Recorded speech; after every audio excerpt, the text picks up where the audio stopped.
सजयति सिन्धुर्वदनो देवो यत्पादपङ्कजस्मरणं वासर्मणिरिव तमसां नाशयति विघ्नानां नारायणसमारम्भां शङ्कराचार्यमध्यमाम् अस्मदाचार्यपर्यन्तां वन्दे गुरुपरम्पराम् अनन्तश्रीविभूषितजगद्गुरु श्रीमदाद्यशङ्कराचार्य भगवत्पादस्थापितमर्यादा पोषणपरायणाः परापरविद्याविद्योतितान्तःकरणाः गोमतीतीरवासिनः पश्चिमां नायद्वारका शारदापीठाधीश्वराः अनन्तश्रीविभूषितजगद्गुरु शङ्कराचार्य श्रीसदानन्दसरस्वती स्वामिवर्याः विजयन्तेतरां धर्म की अधर्म का प्राणियों में विश्व का गौ माता की धर्म सम्राट जगद्गुरु शंकराचार्य भगवान की धर्म सम्राट द्वारका शारदा पीठाधीश्वर महाराज की जगदम्बा महारानी की ज्योतिरीश्वर भगवान की सिद्धेश्वर भगवान की परमहंसी गंगाश्रम क्षेत्र की हर हर महादेव।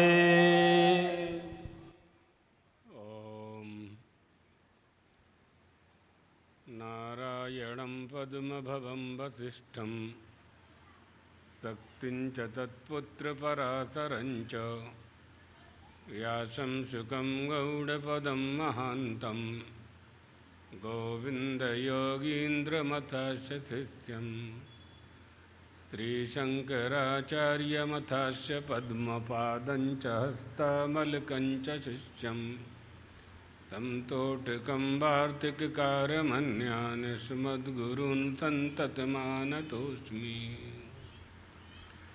श्रुतिस्मृतिपुराणानामालयं करुणालयं नमामि भगवत्पादं शङ्करं लोकशङ्करम्।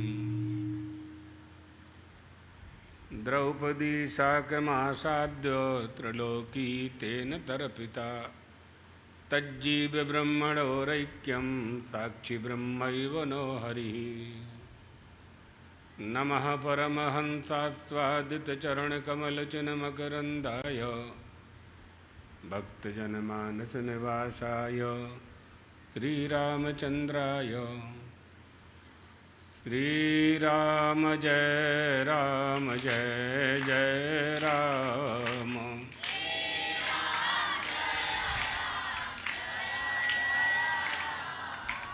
श्रीराम जय राम जय जय राम।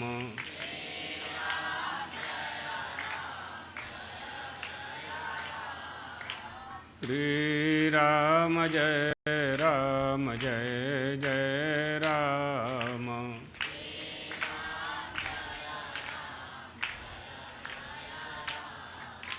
धर्म की अधर्म का प्राणियों में विश्व का गौ माता की सद्गुरुदेव भगवान की हर हर महादेव।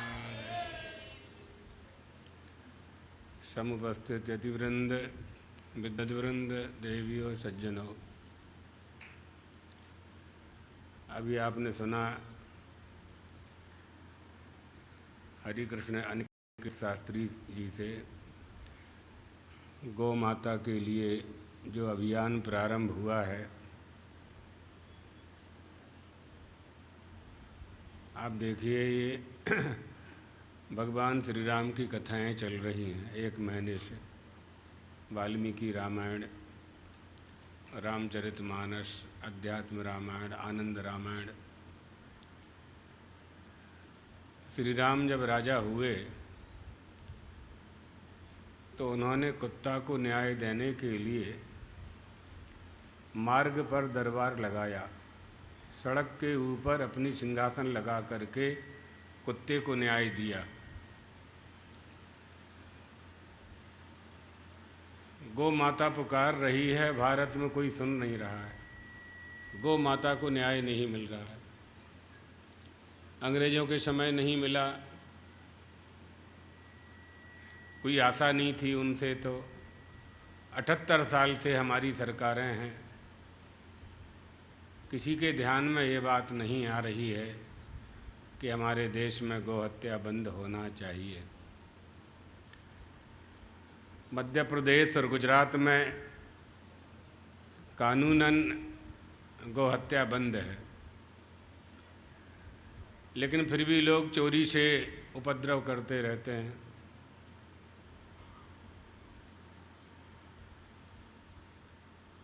तो ये बात समझनी चाहिए कि हम भारत देश में निवास करने वाले लोग हैं, भारतीय संस्कृति का पालन करने वाले लोग हैं। हमारे आदर्श श्री राम और श्री कृष्ण हैं, जिन्होंने गौ माता की रक्षा के लिए ही अवतार धारण किया। विप्र धैन सुर संत हित लीन मनुज अवतार। भगवान श्री कृष्ण ने भी गौ माता के लिए, गौ माता ने, धरती माता ने ही गौ का रूप धारण किया। भूमिर दृप्त नृपव्याज दैत्यानीक शतायुतई आक्रांता भूरि भारेण ब्रह्मांडम शरणम ययौ। पृथ्वी ने गाय का रूप धारण करके देवताओं से प्रार्थना की, ब्रह्मा जी से प्रार्थना की। गोरक्षा के लिए परमात्मा श्री कृष्ण का अवतार हुआ।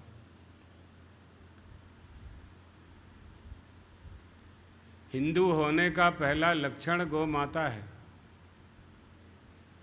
हिंदू होने की पहली पहचान गौ माता है। हिंदू ही गौ माता की पूजा करता है। बाकी सभी लोगों ने तो गाय को पशु की श्रेणी में रखा हुआ है, लेकिन हिंदुओं ने, सनातन धर्मावलंबियों ने गौ माता को, गाय को माँ की श्रेणी में रखा हुआ है, हमारी पूज्या है। आपको हनुमान जी की पूजा करना है तो हनुमान जी का मंदिर बनाना पड़ेगा। विष्णु भगवान की पूजा करना है तो उनका मंदिर करना है। भगवती का मंदिर करना है, दुर्गा जी का करना है, गणेश जी का करना है। जो आपका इष्ट देवता है, जिन जिन देवताओं की आपको आराधना करनी है, उनकी आराधना करने के लिए उनका मंदिर, गर्भगृह और मूर्ति की स्थापना करनी, तभी आप उनकी आराधना करके फल प्राप्त करते हैं। लेकिन धर्मशास्त्र कहते हैं कि गाय माता में सारे देवता निवास करते हैं। केवल गौशाला में जाकर के रोली चंदन लगाना है, गौ की रक्षा का संकल्प करना है, उनकी पूजा करना है। सारे देवताओं की पूजा का फल गौ माता की पूजा से प्राप्त हो जाता है। ये से धर्म सनातनः, ये सनातन धर्म है, ये हिंदू धर्म है, जहाँ हम गौ को माँ के रूप में पूजा करते हैं। भारतीय संस्कृति है, इसलिए बहुत लोग प्रयास कर रहे हैं। हमारे गुरु भाई ज्योतिष पीठाधीश्वर जगत गुरु शंकराचार्य जी भी गौ माता को राष्ट्रमाता घोषित करने के लिए प्रयत्नशील हैं। चारों मठों के चारों शंकराचार्य और सभी आचार्य, रामानंदाचार्य, वल्लभाचार्य जी, जितने भी आचार्य हैं, सबका समर्थन प्राप्त है कि गौ माता को राष्ट्रमाता घोषित किया जाए। इसी अभियान में अनिकेत शास्त्री जी भी, क्या नाम है, हरिकृष्ण ना, हाँ, ये भी गौ माता की रक्षा के लिए यात्राएं निकालना प्रारंभ किया है। हमारे गुरुजी कहते थे कि हिंदुओं को जगाना पड़ता है, तो कोई जगाने वाला चाहिए। तो ये अच्छा काम आपने प्रारंभ किया है, आगे बढ़ो। जहाँ हम लोगों की आवश्यकता पड़े, आपके साथ हैं।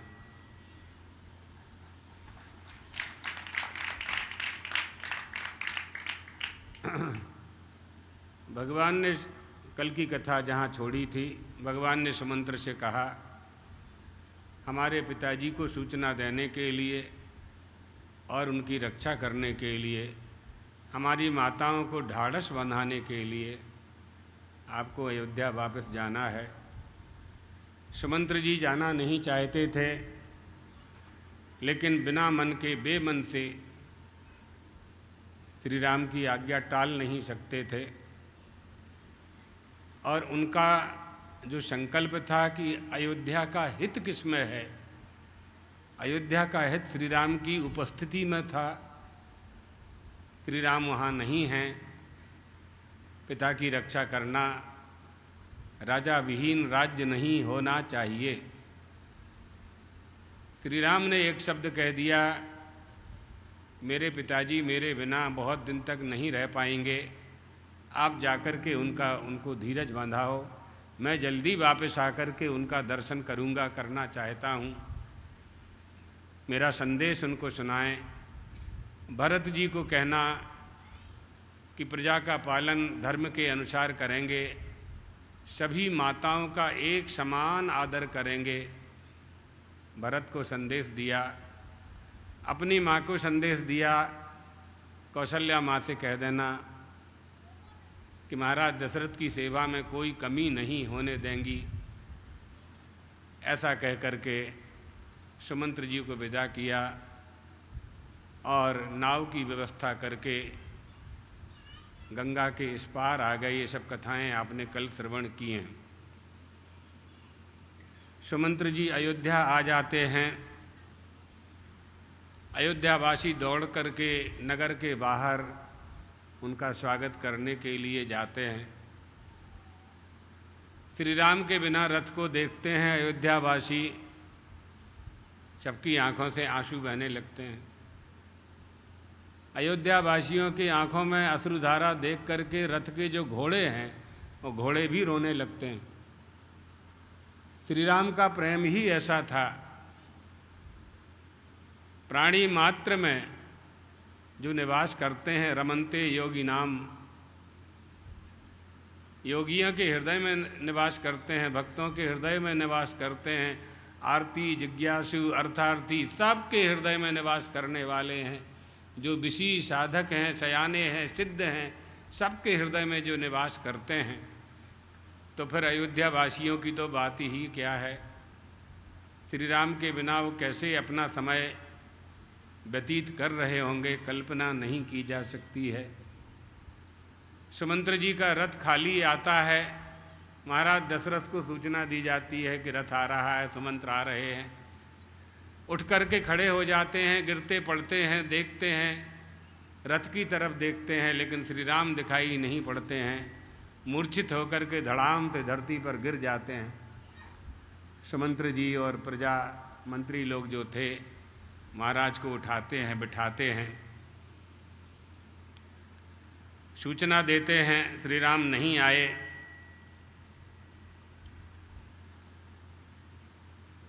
महाराज दशरथ पूछते हैं तो सुमंत्र जी ने, मंत्री का काम क्या है?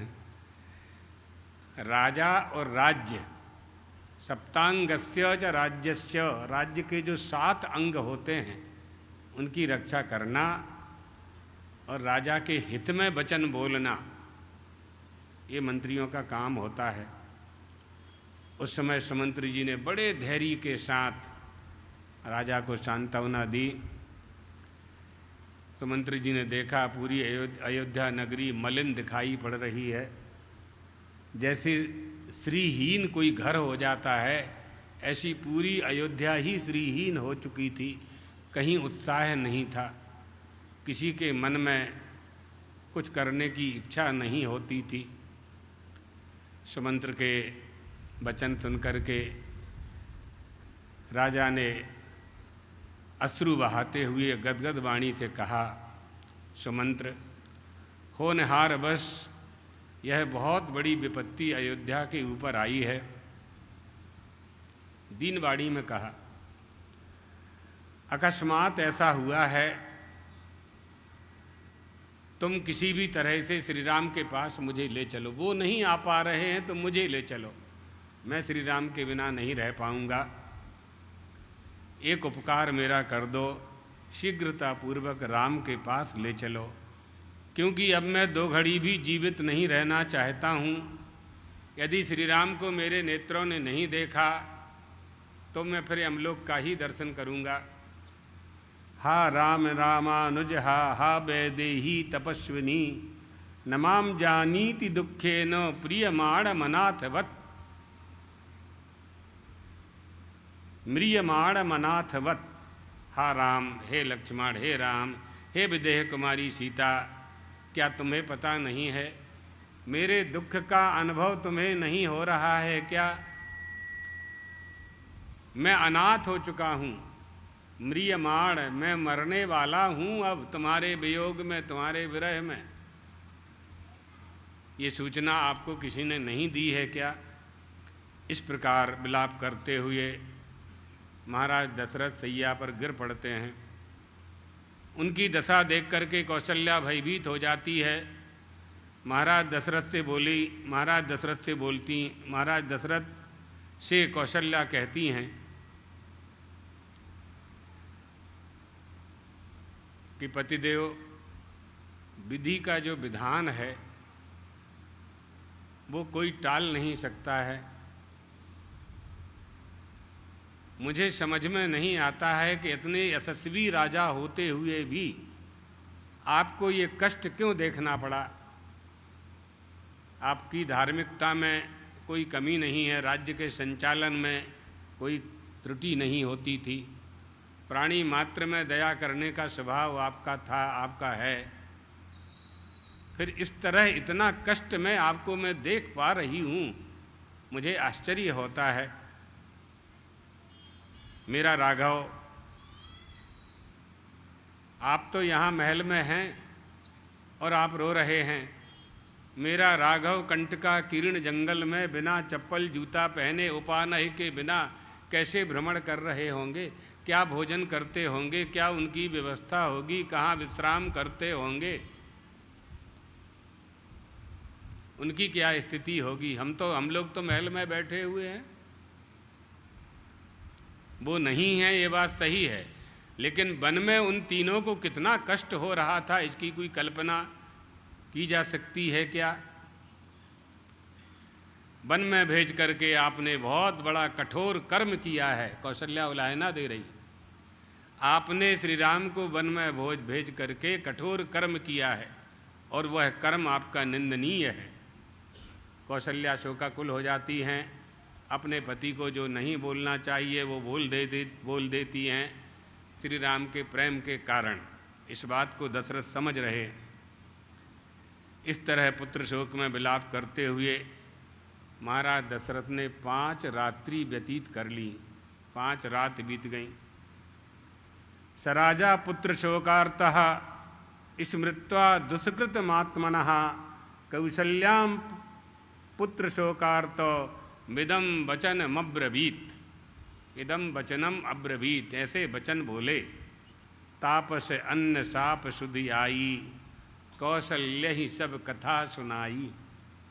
जब कौशल्या ने पूछा तो क्या कहा कि किस कारण से आपको ये कष्ट हुआ है, आपके इतने धर्मात्मा होते हुए भी। देखो, एक बात विचार करना चाहिए कि मनुष्य का शरीर मिल जाना ही पुण्य का फल है। बहुत बड़े पुण्य का फल है कि मानव देह प्राप्त हुई, उसके बाद यह मानव देह भारतवर्ष में प्राप्त हो जाए, अच्छे माता पिता की प्राप्ति हो जाए, अच्छे गुरु की प्राप्ति हो जाए। क्या चाहिए और शरीर में? क्या करोगे? जो रोटी कपड़ा मकान धन वैभव संपत्ति किसके लिए है? ये सबसे बड़ी संपत्ति तो मनुष्य का शरीर है। 84 लाख शरीरों में परमात्मा ने वो दे दिया तुमको, अच्छी बुद्धि दे दी है। संसार को दर्शन करने के लिए, संसार के स्वरूप को समझने के लिए, संसार से वैराग्य प्राप्त हो जाए, एतदर्थ वैराग्यवती बुद्धि प्रदान कर दी है।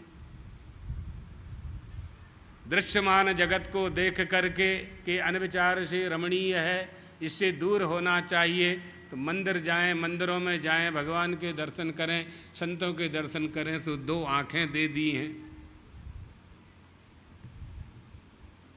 सुंदर सुंदर भगवान का कीर्तन करें, स्तुति करें, आराधना करें, उनकी वाणी से प्रार्थना करें। मध्यमा बैखरी 4 तरह की वाणियाँ दे दी हैं।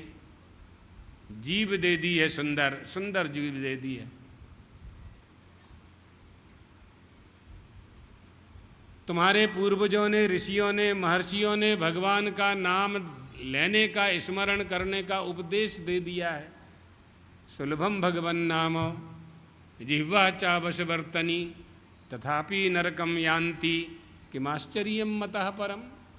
अरे मनुष्यों, सुंदर भगवान का नाम तुम्हें प्राप्त है। 18 पुराण, 18 उपपुराण, वेद वेदांग सब में भगवान के स्मरण का आदेश प्राप्त है। तुम्हारी कुल परंपरा में, गुरु परंपरा में भगवान का स्मरण करना चाहिए, ऐसा उपदेश प्राप्त है। तुम्हारे ऋषियों ने ऋषयो मंत्र दृष्टारा अंतरिक्ष में मंत्रों को देखा, शिष्य प्रशिष्य परंपरा से तुम्हें प्राप्त कराए। भगवान का नाम लेना चाहिए, ये तुम्हें सत्संग से प्राप्त है। सुलभम भगवन नाम जिह्वा चा वशवर्तनी, वो जीव तुम्हारे मुख के अंदर है, तुम्हारे बस में है, तुम्हारे बस में है। जीव मनमाना नहीं कर सकती। क्या बोलना है, क्या नहीं बोलना है, ये आपको तय करना है। जिह्वा चा वशवर्तनी, आपके बस में है जीव। तथापि नरकम यान्ति, उसके बाद भी मनुष्य को नरक में जाना पड़े, इससे बड़ा आश्चर्य और क्या हो सकता है।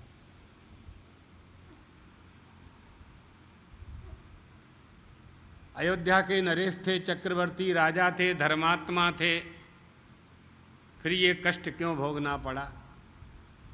मानव देह प्राप्त करके मनुष्यों को कष्ट क्यों भोगना पड़ता है। कभी विचार किया कि केवल कमाने में और जमाने में लगे रहे, कमाते कमाते चले गए, जो कमाया वो नहीं रहा, जिनके लिए कमाया उन्होंने तुम्हारा साथ नहीं दिया, जिनके लिए तुमने कमाया उन्होंने तुम्हारा साथ नहीं दिया, और जो कमाया तुमने वो तुम्हारे साथ नहीं गया। जिन हाथों से तुमने कमाया उन हाथों को तुम्हारे बेटे ने आग लगा दी, लकड़ी में रख करके तुमको। हाड़ जले जैसे लाकड़ी, केस जले जैसे बाल, घास कंचन काया जल गई, कोई ना आए पास। वैद्य मरे, रोगी मरे, मरे जलावनहार, कोई साथ नहीं देता है। इस सुंदर शरीर को प्राप्त करने के बाद ये सब क्यों प्राप्त हो रहा है, यही विचार है, यही विचार करना। चिंतनीय विषय यही है हमारे पास, यही होना चाहिए कि जब देह प्राप्त हो गई, मानव की देह प्राप्त हो गई, धर्मात्माओं को मनुष्य का शरीर मिलता है, वो भी जम्बू द्वीपे भारतवर्षे, भरतवर्षे, भरतखंडे, आर्यावर्तैक देशे, इस देश में प्राप्त होता है। तो हमारे पुण्यों की तो कमी नहीं है। इसका मतलब ये है, फिर हमको कष्ट क्यों हो रहा है, फिर दुख क्यों हो रहा है। सीधा सीधा कारण है कि हमने जो प्रतिज्ञा की थी परमात्मा से, हमने जो वचन दिया था कि मनुष्य का शरीर प्राप्त होने के बाद हम आपके संकल्प को पूरा करेंगे, आपकी आराधना करेंगे, आपका भजन करेंगे, वो हमने नहीं किया। यदि योन्यः प्रमुंचामि ध्याये ब्रह्म सनातनम, हे प्रभो हमें गर्भवास से मुक्त कर दो, हम आपका भजन करेंगे। हम ये बात भूल गए, जन्म लेने के बाद हम ये भूल गए कि हमने प्रतिज्ञा किया था, कौल करार किया था, इकरार किया था। अवज्ञा करेंगे तो कष्ट तो आएगा, होगा ही। कोई माता पिता को छोड़ करके चला जाएगा, उसे सब कुछ मिल जाए, भले ही सब कुछ मिल जाए, लेकिन माता पिता का आशीर्वाद तो नहीं मिलेगा। इसी तरह से सारी संपत्ति मिल जाए पूर्व जन्म के पुण्य के प्रभाव से, लेकिन भगवान की प्राप्ति नहीं होगी बिना भजन किए। भजन करने के लिए जीव दी गई है। सुलभम भगवन नामो जीवा चा बस वर्तनी। भगवान का नाम सुलभ है। श्री राम जय राम कहने में क्या बिगड़ता, क्या लगता? पैसा खर्च होता है, सोना चांदी की आवश्यकता है इस नाम को लेने में? नहीं है। श्री कृष्ण गोविंद हरे मुरारे, हे नाथ नारायण वासुदेव, ऐसा कहने में कहाँ धन की आवश्यकता है, कहाँ सोना चांदी चाहिए, कहाँ कुछ नहीं चाहिए। मात्र इसने से ही कल्याण हो जाता। अरे इतना तो विचार कर लो कि जिन श्री राम का नाम लेने के लिए हमेशा तत्पर रहते हैं देवाधिदेव महादेव, तो क्यों लेते हैं वो नाम? उनको क्या चाहिए? महादेव को क्या चाहिए? राजाओं को तो कुछ चाहिए, मनुष्यों को चाहिए, रावण को चाहिए, कंस को चाहिए, महादेव को क्या चाहिए? वो तो महादेव हैं, देव नहीं महादेव हैं, उनको क्या चाहिए? लेकिन वो भी कह रहे हैं राम रामेति रमे रामे मनोरमे, वो भी राम का नाम ले रहे हैं। हम नहीं लेंगे। यही हमारे दुख का मूल कारण है कि हमने मूल परंपराओं का त्याग किया, अपने मूल संप्रदाय का त्याग किया, अपने मूल कुलदेवी कुलदेवता की आराधना का त्याग किया, अपने माता पिता गुरु की अवज्ञा की, गौ माता की आराधना छोड़ी, गो रक्षा का प्रयास करना बंद किया। हमारी जो सांस्कृतिक धरोहर है उस धरोहर की हमने उपेक्षा की। इसी कारण से दूसरे लोग उस धरोहर को तितर बितर करने, नष्ट भ्रष्ट करने का प्रयास करने लगे हैं। यही हमारे दुख का मूल कारण। और भी कई कारण सुना सकते हैं। यहाँ जो मूल कारण था महाराज दशरथ जो सुनाने जा रहे हैं, वो भी एक उनकी भूल थी, चूक थी। भले ही गलती अनजान में हुई, लेकिन अनजान में किसी का प्राण तो गया। तो जिसका प्राण गया, जिसके कारण गया, उसका फल तो भोगना ही पड़ेगा। तो महाराज दशरथ कौशल्या को सुनाते हैं, किस कारण से मुझे पुत्र वियोग हुआ। बेटे नहीं थे, संतान नहीं थी। हुए तो 4 बेटे हुए, आज 4 में से 1 नहीं है। मृत्यु के समय 4 में से 1 नहीं है पास में। श्री राम और लक्ष्मण तो वनवास चले गए, तापस वेश विशेष उदासी 14 वर्ष के लिए चले गए। और भरत जी और शत्रुघ्न मामा के घर गए हैं, महल में कोई नहीं। चारों को पाया, पा करके क्या पाया? कौशल्या ने जब उलाहना दिया तो महाराज दशरथ सुना रहे हैं, सप्तो हम बाल्य भावेन केन चिन्ह मुनि ना पुरा। कौशल्या तुम्हारी बहुत प्रिय है। कौशल्या जी ने मन में कहा, आपकी प्रिया तो कैकई माता थी, कैकई रानी थी, उसी ने आपको दुख दिया। प्रियता कहाँ होना चाहिए, हमारा प्रेम कहाँ होना चाहिए, और प्रेम किसे कहते हैं? अगर कैकई माँ से प्रेम हो, कैकई रानी से प्रेम होता महाराज दशरथ का, तो कैकई तो वहाँ विद्यमान थी। श्री राम के जाने के बाद भी कैकई वहाँ हैं। प्रेम का लक्षण क्या है? हम किससे प्रेम करते हैं? तो एक पंक्ति में अगर समझना, शास्त्रों के अनुसार हम बहुत सुना सकते हैं, सुना भी चुके हैं 4 दिन पहले प्रेम किसे कहते हैं। इतनी बात समझ लीजिए अभी कि हम जिसके बिना रह नहीं सकते हैं, हम उसी से प्रेम करते हैं। अब विचार कर लो कि आप किसके बिना नहीं रह सकते। और रहने की बात भी नहीं कर रहे हैं हम, जिसके बिना हम जिंदा नहीं रह सकते हैं, हम उसी से प्रेम करते हैं। तो आप अगर हाथ से प्रेम करते हैं तो हाथ कट जाने के बाद भी आप जिंदा रहते हैं दवाई करा करके। लकड़ी का हाथ लगा लेते हैं, उदयपुर में लगता है, कोई एक संस्था है, वो हाथ लगा देते हैं, वो लोग पैर लगा देते हैं। आप हाथ के बिना रह सकते हैं, पैर के बिना रह सकते हैं, व्हील चेयर पर चल सकते हैं, बाकर से चल सकते हैं। ऐसा कौन सा शरीर का अंग है जिसके बिना, आँख के बिना भी आप रह सकते हैं? आप लोगों ने देखे हैं बिना आँख के लोगों को। कर्णेंद्रिय में बधिरता आ जाए तब भी आप जिंदा रहते हैं। जिसके बिना आप नहीं रह सकते हैं, आप उसी से प्यार करते हैं बस। एक बार सारी इंद्रियों में युद्ध हो गया, सारी इंद्रियों में युद्ध हो गया कि हम बड़े हैं, हम बड़े हैं, हम बड़े हैं। केनोपनिषद में सुंदर आख्यायिका है। सबने पंचायत बैठा ली, निर्णय हुआ कि शरीर में से एक एक इंद्री निकल जाए, जिसके निकल जाने पर शरीर मृत हो जाए वही बड़ा है, सबसे बड़ा वही है जिसके बिना ये शरीर न चले। आँख निकल के चली गई तब भी ये जिंदा रहा, कर्णेंद्रिय ने अपना काम छोड़ दिया तब भी ये जिंदा रहा, हाथ में पैरालिसिस हो गया तब भी ये जिंदा रहा, पैर में किसी कारण से पैर काट दिया तब भी ये जिंदा रहा। सारी इंद्रियां एक एक करके देह का त्याग करती गईं तभी ये मनुष्य जिंदा रहा। अंत में प्राणों ने कहा अब हम निकलते हैं। जैसे ही प्राण उत्क्रमण करने लगे, सारी इंद्रियां जोर से रो करके चिल्लाने लगीं, आप मत जाइए, आपके जाने से हम सब मर जाएंगे। किससे प्रेम करते हो आप? प्राणादात्मा प्रियः परः। आप अपने आप से ही प्यार करते हो, कोई किसी से प्यार नहीं करता है।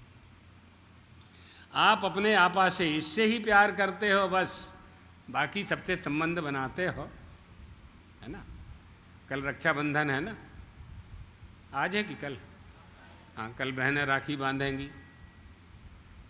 बहन भाई जैसा प्यार तो कोई होता नहीं, लेकिन बहुत सी बहनें ऐसी भी हैं कि संपत्ति के लिए भाई के ऊपर केस कर देती हैं, मुकदमा कर देती हैं अदालत में, आधी ज़मीन हमारी है, आधी भाई की, आधी हमारी। कहाँ प्रेम रहा? कहाँ प्रेम? ये प्रेम का लक्षण है क्या? कहाँ गया रक्षाबंधन? कहाँ गया रक्षा सूत्र? भाई भाई से एक फुट एक हाथ जमीन के लिए मुकदमा करता है, कहाँ प्रेम? प्रेम की क्या परिभाषा है? सीधे सीधे समझ लीजिए, वित्तात् पुत्रः। सबसे अधिक प्रेम मनुष्य धन से करता है, धन से अधिक प्रेम अपने पुत्र से करता है, पुत्र से अधिक प्रेम अपनी इंद्रियों से करता है, इंद्रियों से अधिक प्रेम अपने शरीर से करता है, हाँ?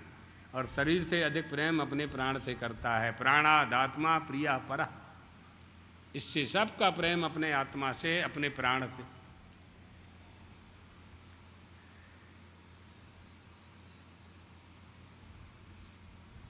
कैकई वहाँ महल में थी, और कैकई के रहते हुए महाराज दशरथ प्राणत्याग कर रहे हैं, तो कहाँ कैकई से प्रेम हुआ?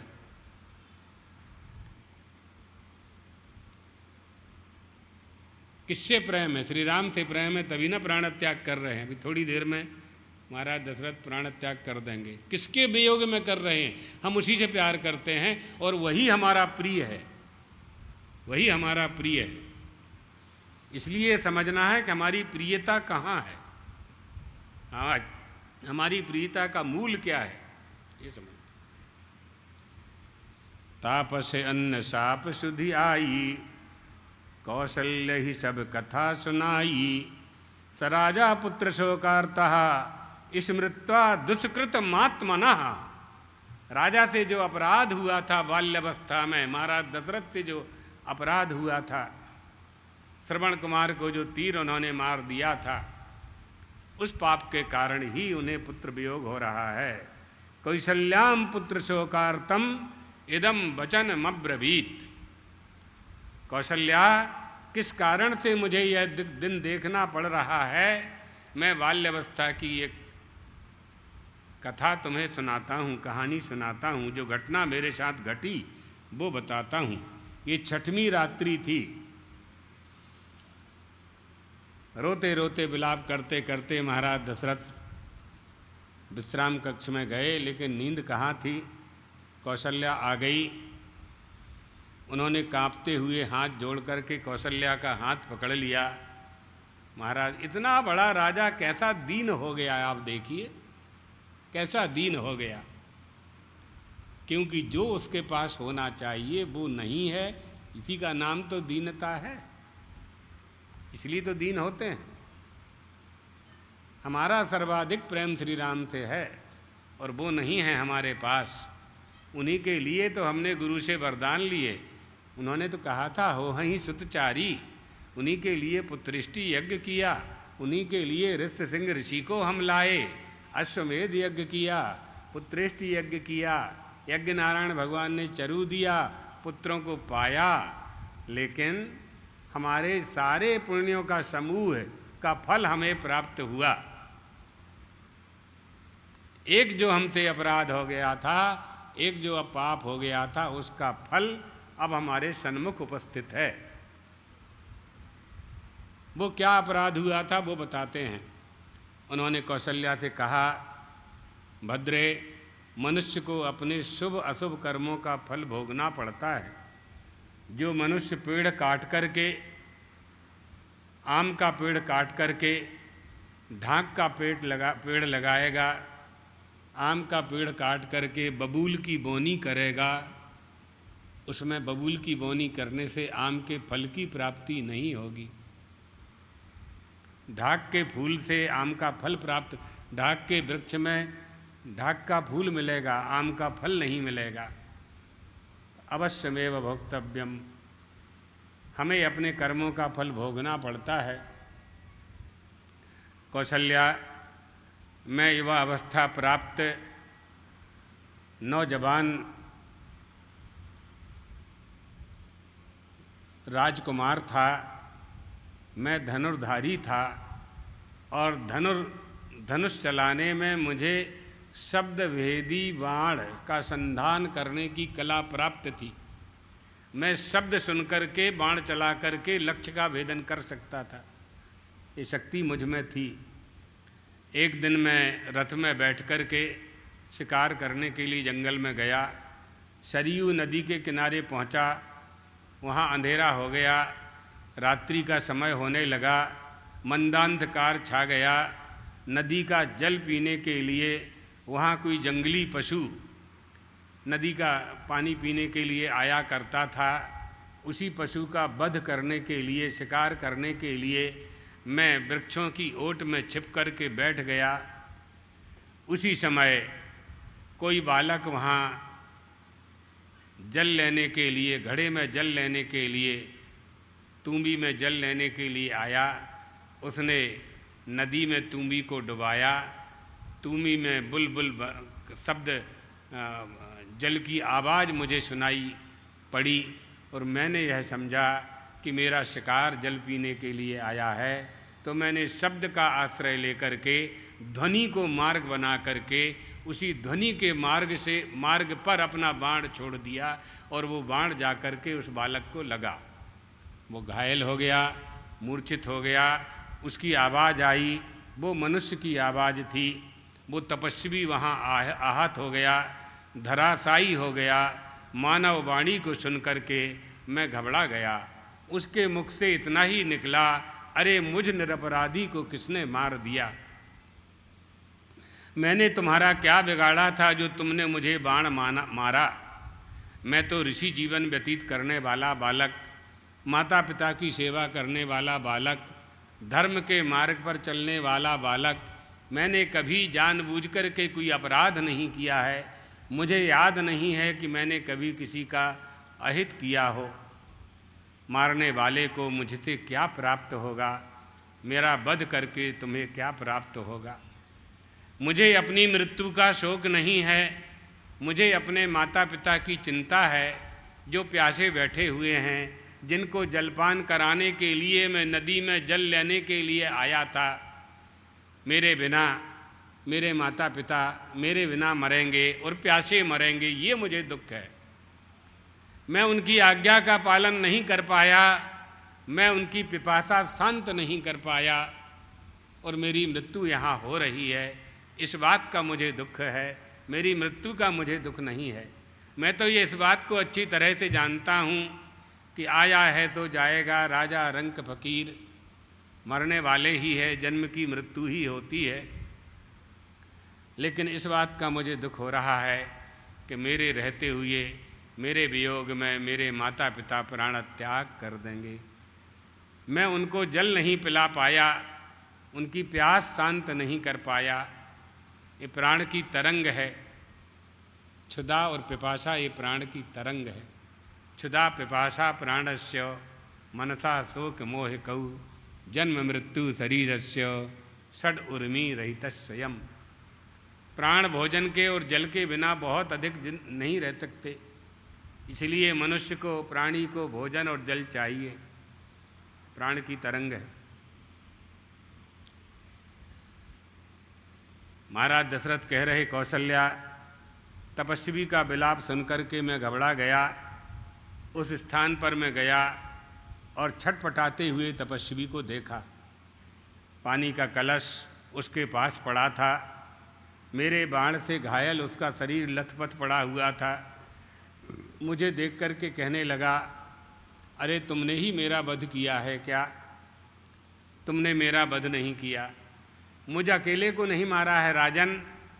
तुम्हारी वेशभूषा से लगता है तुम कहीं के राजा हो, राजकुमार हो। तुमने मेरे एक बाण से 3 लोगों की हत्या कर दी है। 3 लोगों का वध कर दिया है। मेरे माता पिता अंधे हैं, प्यास बुझाने के लिए जल की प्रतीक्षा कर रहे होंगे।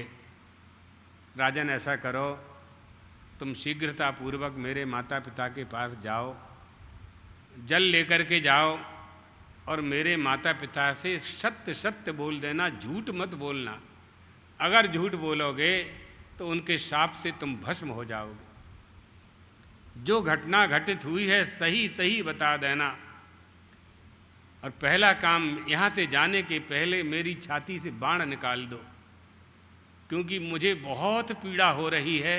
जब तक ये बाण छाती में रहेगा तब तक मुझे बहुत कष्ट होगा। तो सबसे पहले तो तुम बाण निकालो और फिर जल लेकर के जाओ मेरे पिताजी के पास। कौशल्या, दशरथ कह रहे हैं, कौशल्या, मैं बाण नहीं निकाल रहा था कि मुझे ये आशंका थी कि ब्राह्मण बालक है, और इस बात को तपस्वी बालक समझ गया कि राजा के मन में ये आशंका हो रही है कि ब्राह्मण का बालक है।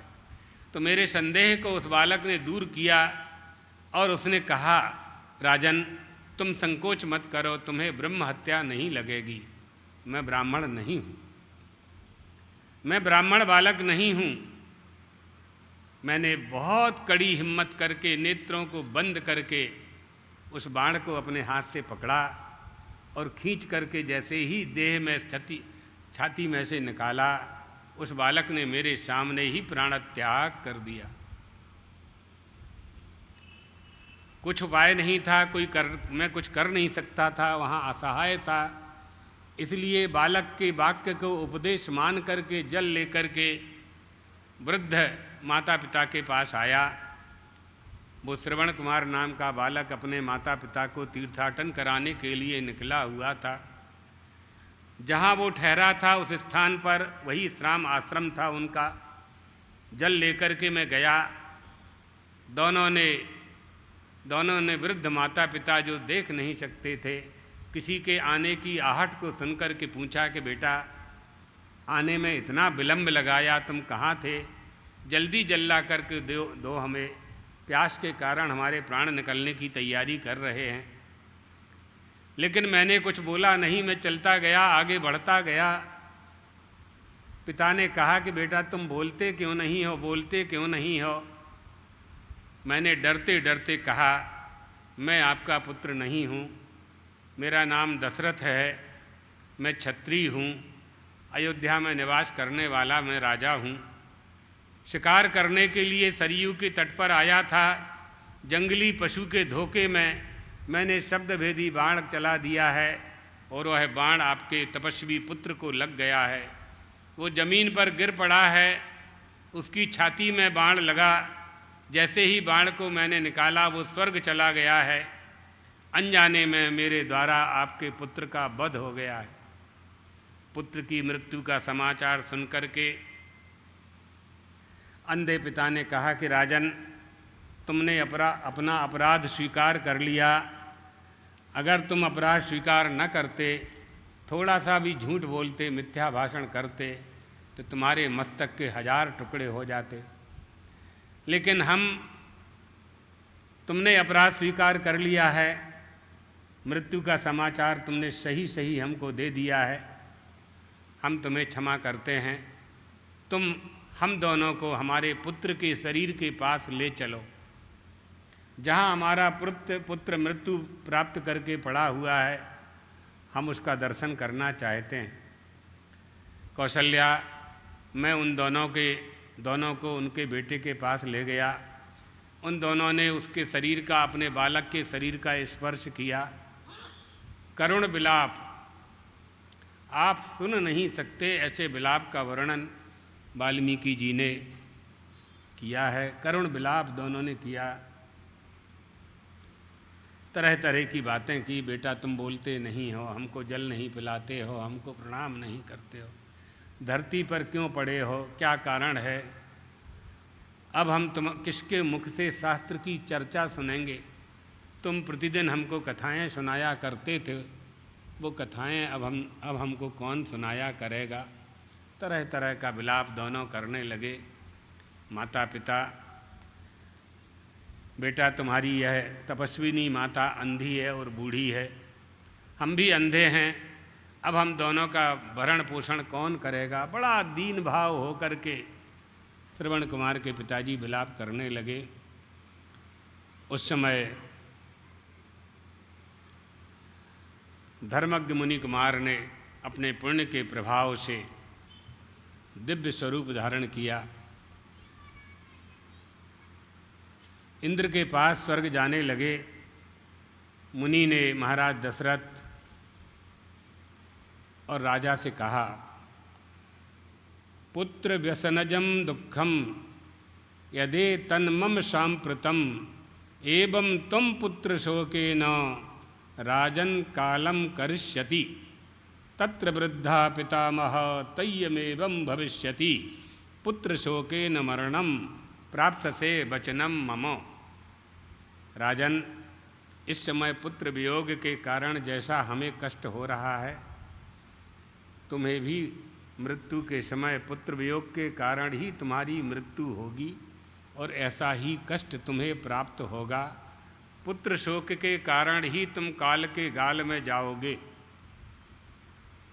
कौशल्या, मुझे शाप दे करके दोनों पति पत्नी बहुत विलाप करते रहे।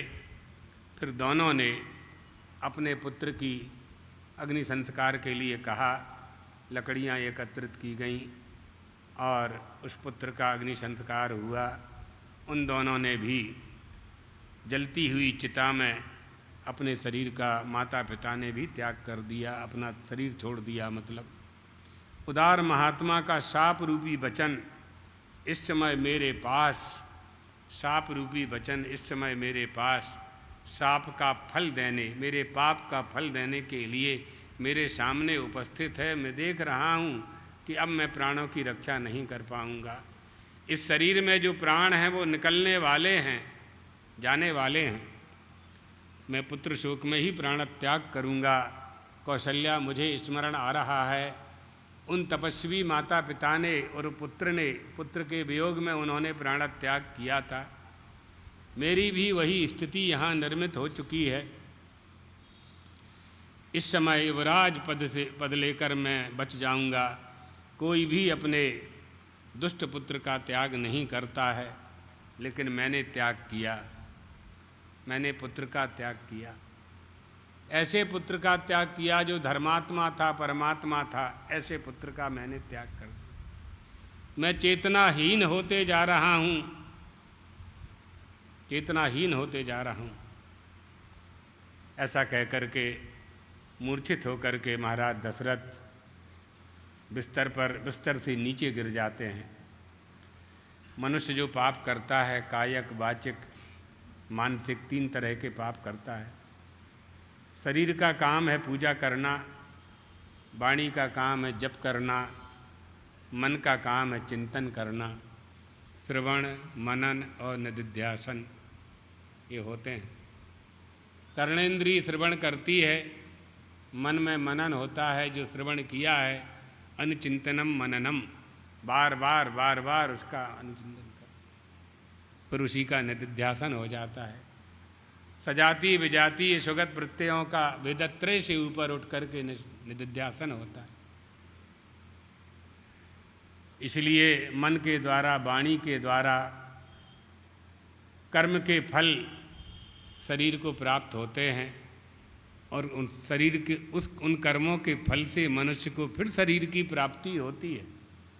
ये कृति महो दधि, ये सागर है, बहुत बड़ा सागर है। इनसे मुक्त होने के लिए ज्ञान की आवश्यकता पड़ती। मनुष्य जो कुछ भी कर्म करता है उसका फल उसे प्राप्त होता है। अवश्यमेव भोक्तव्यम कृतम कर्म शुभाशुभम न भुक्तम अपचीयते। बिना भोगे किसी के भी कर्म का फल नष्ट नहीं होता है, कभी भोगना ही पड़ता है। पुराधीता च या विद्या पुरा दत्तं च यद्धनम पुरा कृतानि कर्माणि अग्रे धावति धावतः। पहले पढ़ी हुई विद्या और पहले किया हुआ कर्म का फल जब आप चलते हैं तो आपके आगे आगे चलता है, आपको वहीं ले जाता है, वही ले जाता है आपको। आप कहीं जाते नहीं हैं, आपके कर्म का फल आपको ले जाता है। और कोई ये सोचे, कोई ये विचार करे कि हम कर्म का फल इस देह से कर रहे हैं तो दूसरी जो देह प्राप्त होगी उसको नहीं भोगना पड़ेगा, ये उसका भ्रम है। आप जहाँ भी जाओगे भोगना ही पड़ेगा। किसी मकान में कोई व्यक्ति रहता है और उस मकान में रहते हुए वो हत्या कर देता है और फिर मकान का परिवर्तन कर लेता है, दूसरे मकान में चला जाता है, तो पुलिस वाले उसको छोड़ते नहीं हैं। मकान बदल देने से उसकी रक्षा नहीं होती है। उसके पाप का फल यानी धारा 302 उस पर लगती ही है, और जो सज़ा होती है हत्या की वो उसको भोगनी पड़ती है।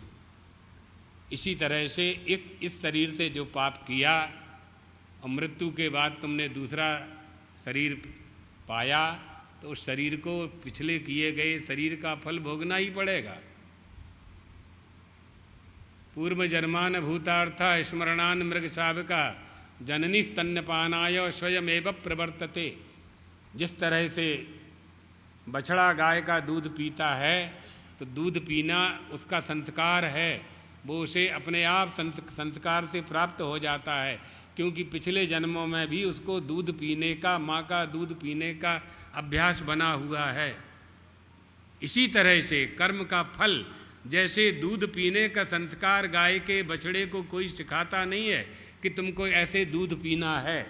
ज़्यादा से ज़्यादा गोपालक गाय के बछड़े के मुंह को गाय के स्तन के पास ले जाएगा और लगा देगा बस।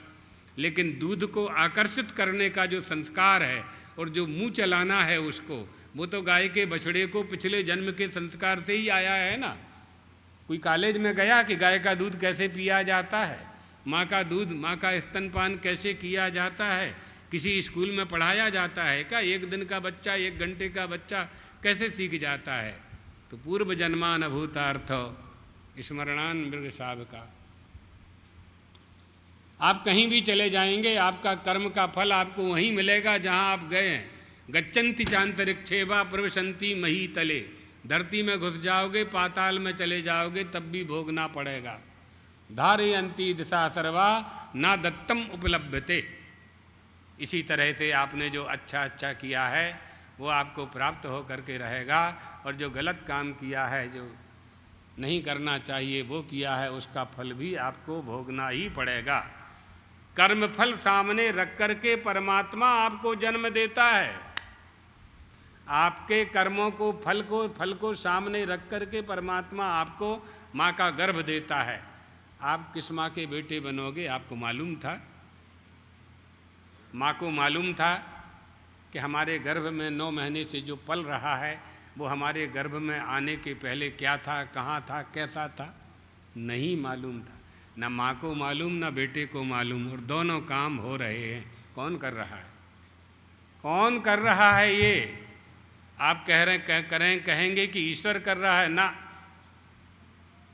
ईश्वर तो व्यवस्था बना रहा है, आपके कर्मों को फल कब कहाँ कैसे देना है ये काम कर रहा है।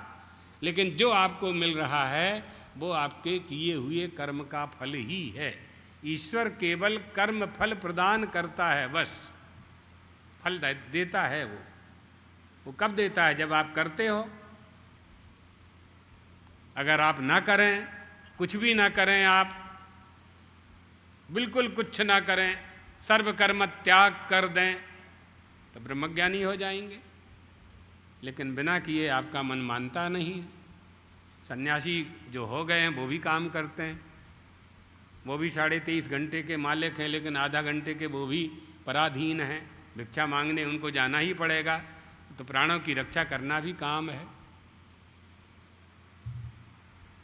तो क्या करना है फिर?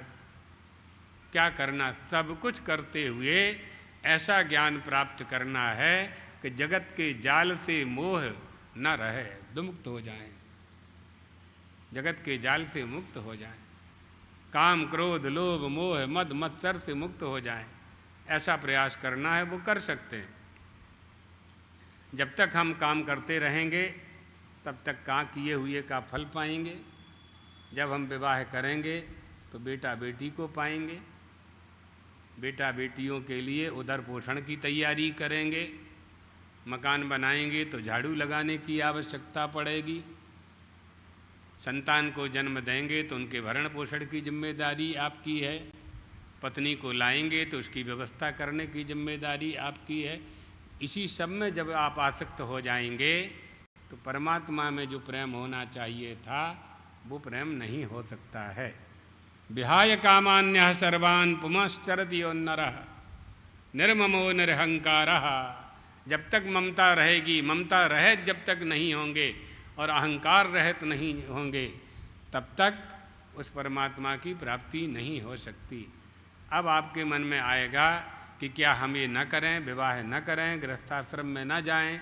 ऐसा नहीं कहा जा रहा है। ऐसा कहा जा रहा है कि सब कुछ करते हुए परमात्मा को भूलना नहीं है, अपने मूल का स्मरण करते रहना है हमेशा। अपने धर्म का, अपनी परंपरा का, अपने कुल का, अपनी संस्कृति का भरण पोषण करते रहना है, तभी आपका भरण पोषण हो सकता है। कर्मफल सामने रख करके परमात्मा पूरा काम हमारे लिए करते हैं, आपके लिए करते हैं। आप अपनी दृष्टि बदल लेते हैं, इसलिए कष्ट पाते हैं। क्यों प्राणियों की हत्या करने गए आप? क्यों शिकार करने के लिए गए? न शिकार करने जाते, न जानवरों की हत्या करते, न बालक की हत्या होती। हुआ ना, किसी कारण से हुआ ना। यही बात समझने की होती है। तो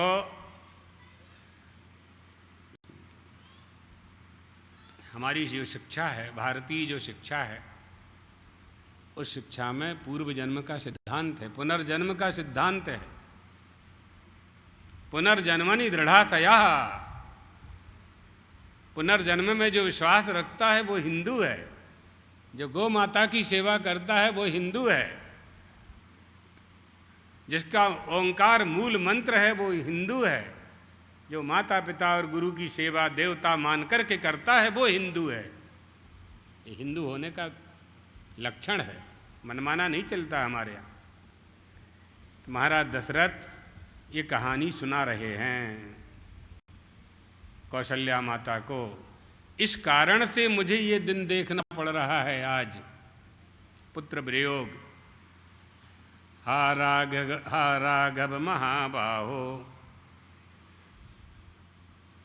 हा ममायामशासनन् हा पितृप्रिय हे नाथो हा मामसि गतः सुतः। वाल्मीकि जी कह रहे हैं ममाया सनासन हा राघव महाबाहो। कहाँ हो तुम? इसी का अनुवाद तुलसीदास जी कर रहे हैं। हा रघुनंदन प्राण प्रीते तुम बिन जियत बहुत दिन बीते।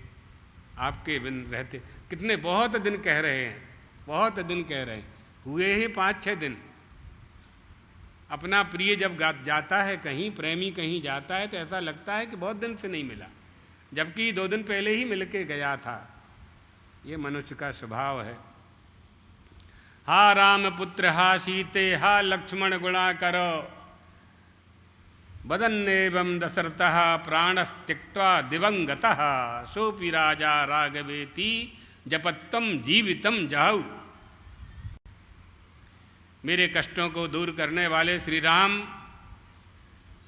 पिता के प्रिय पुत्र मेरे श्री राम, मेरे नाथ है, मेरे पुत्र है, मेरे बेटा, तुम कहाँ चले गए? विलाप करते करते शोकाकुल महाराज दशरथ ने आधी रात बीतते बीतते कौशल्या और सुमित्रा को अपने निकट बुलाया, अपने पास में बुलाया। कौशल्या को, सुमित्रा को पास में बुलाया, कैकेयी को नहीं बुलाया।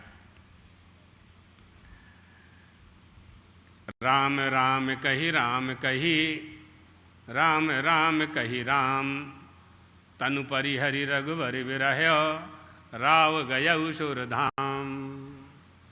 महाराज दशरथ ने प्राणत्याग कर दिए। उनके पास बैठी हुई कौशल्या सुमित्रा को भान ही नहीं हुआ कि कब उनकी मृत्यु हो गई। उन्होंने समझा महाराज सो रहे। दूसरे दिन जब सवेरा हुआ, बंदीजन आए। महाराज दशरथ के ब्रह्म मुहूर्त में बंदीजन गायन करने लगे, वाद्य बजने लगे, स्तुति होने लगी। महाराज दशरथ के महल में परिचारिकाओं ने, कौशल्या जी ने, सुमित्रा जी ने महाराज दशरथ को जगाया तो जागे ही नहीं, प्राणत्याग हो चुके थे। उनके निकट बैठी कौशल्या सुमित्रा को सोते हुए देखा, सोते हुए महाराज दशरथ को देखा, हिलाया डुलाया, समझ गई, जोर जोर से विलाप करने लगीं। प्राण निकलते हैं, मालूम नहीं पड़ता है कि कब निकल गए, कब श्वास बंद हो गई, कब श्वास बंद हो गई। इसलिए श्वास बंद हो उसके पहले पहले श्वासा से सोहम कर लो, सोहम से ओंकार कर लो और ओंकार से राम कर लो। श्वासा से सोहम हुआ, सोहम से ओंकार, ओंकार से रा हुआ, साधो करो विचार। राम राम राम राम करते करते प्राण त्याग कर लिए। प्रत्येक श्वास प्रश्वास में राम राम बैठ चुके थे उनके। महाराज दशरथ के कोई समझ नहीं पाया। डॉक्टर वैद्य कहाँ समझ पाते हैं, जब निकल जाते हैं तब समझ पाते हैं कि निकल गए, निकलने के पहले कहाँ समझ पाता है कोई।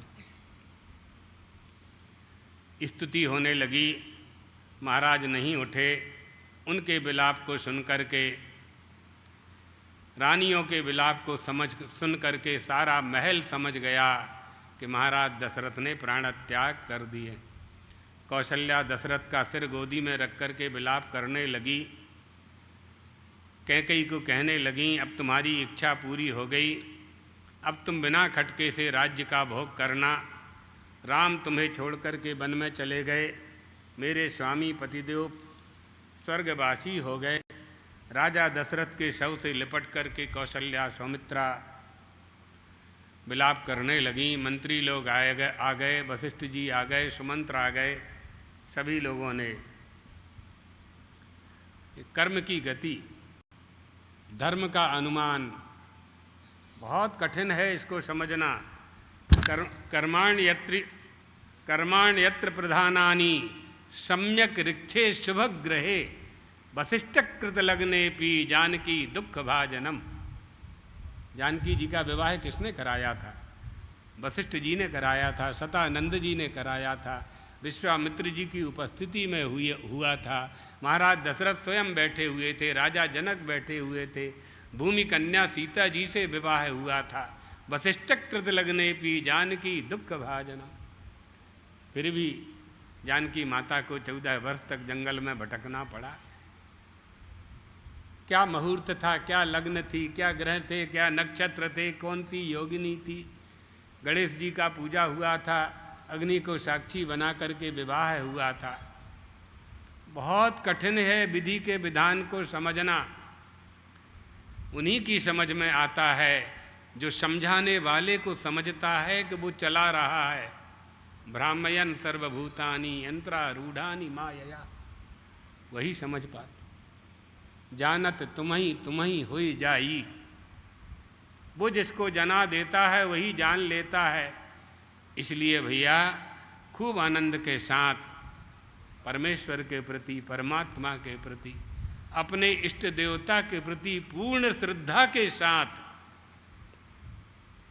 जीवन व्यतीत करना चाहिए। और उस जीवन के व्यतीत होने वाले जीवन में धार्मिकता का योगदान होना चाहिए। जब धार्मिकता के साथ, धर्म के साथ हमारा जीवन आगे बढ़ेगा, धर्म के पथ पर हम आगे बढ़ेंगे, तो निश्चित रूप से हम मनुष्य होने के फल को प्राप्त कर पाएंगे। वही हमारा उद्देश्य है और वही उद्देश्य होना चाहिए। श्री राम जय राम, जय जय राम।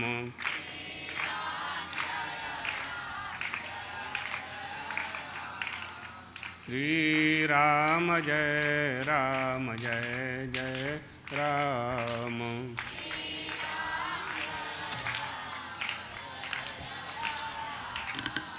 श्री राम जय राम, जय जय राम।